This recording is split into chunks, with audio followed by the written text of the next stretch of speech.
Hey everyone, how you doing? It's pod season. I got an order of fresh super hots here. I'm not going to mention the vendor because, as you can see, I have not opened this box yet. So the box might not contain the best pods. If that's the case, we're not going to mention the vendor. If the pods look good, we'll go ahead and disclose where they came from. So, see what we got.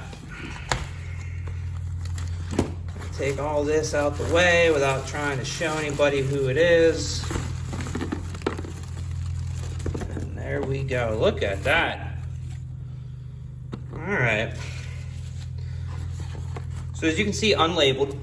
They say that they do not label because they want to jam as many super hots into a box as they can.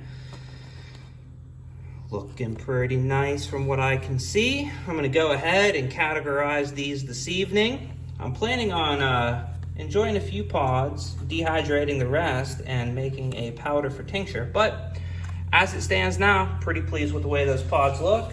So I will go ahead and disclose who we got here.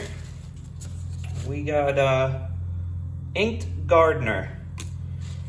Give me a sticker in the pack, some marketing information. I also ordered the Pepper D series tincture.